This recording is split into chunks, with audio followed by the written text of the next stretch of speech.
Hey everybody, DJ Lou here, and up next, let's talk about considering wedding wire or the knot as part of your advertisement strategy.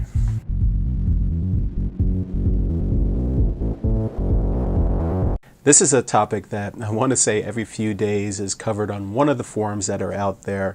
How good is the knot? How good is wedding wire? And you're just going to see a lot of different results from a lot of different people. So let's kind of break down, what's different about them, what's the same, and if you should consider them as part of your strategy. Now, one thing that we should make clear before we go forward, being filmed in the very beginning of 2019, there's always things that change. And there was a big change just in late 2018 where wedding wire and the knot had merged under the same major finance companies, actually two companies. That's pulling the purse strings on it. So there are still both operated separately or whatnot, but that's not to say that 6 months, a year, or longer down the road that you start seeing kind of a merge or the elimination of one of these properties. But just keep that in your mind as we proceed forward. So let's jump into this. Is wedding wire or the knot worthy of your advertising dollars? I wish I could just say yes or no, but it depends. It's going to depend on your location. It's going to depend on the type of business that you are, and it's going to depend on some additional parameters. So first, let's talk location. There's, surprising or unsurprisingly, there's dominance of particular brands depending on what area of the country that you're in. There's a really large regional component to this. I'm not sure if it's just strictly budgetary, if it's just the way that the brand has been exposed to certain people over the years. But there's definitely a trend of certain areas have certain dominance and certain competencies. So you definitely want to talk to your peers if they've ever tried it and to see what kind of results that they got. So at least you can kind of get a baseline of, were they getting at least some leads and whatnot out of this, or was it just complete dead air? Now, if you're a single op and you're struggling to fill in your calendar, then yes, one of these services could end up being beneficial to you. It's a target audience, and they're looking for whether it's DJs or photographers or whatnot, and there's definitely a large percentage of people that do use these services.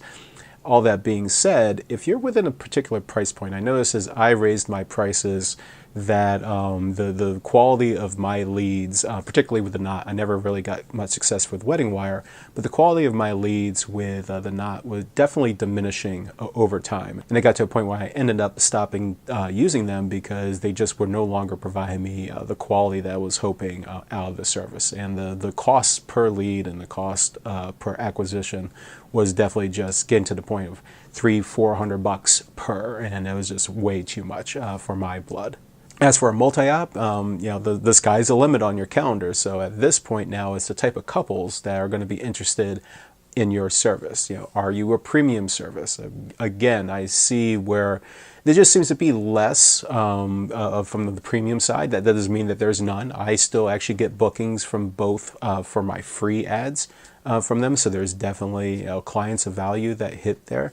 But on the flip side, you have to think of a strategy of, do you have a wide range of DJs that you can service some of the lower budget couples to the higher budget couples? So something to consider when you're a multi-op. It can definitely help to augment your services and really help bring in the revenue in that regard. But you might have to broaden your horizons with the type of offerings that you have to really accommodate the clients that might be inquiring on your services.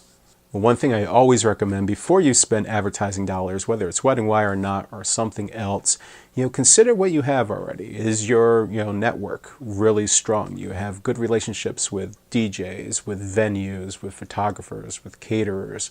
Are you creating and fostering those relationships? Because those are the ones that are going to give you the most value.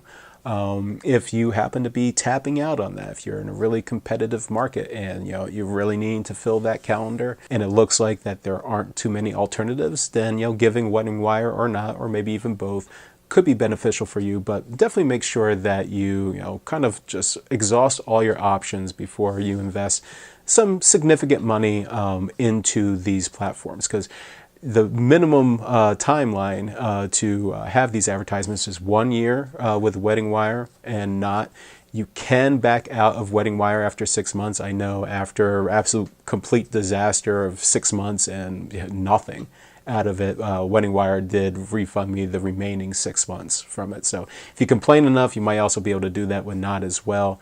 I know I was successful to do that with WeddingWire, but in the end, just keep in mind that this is a relatively expensive platform to use.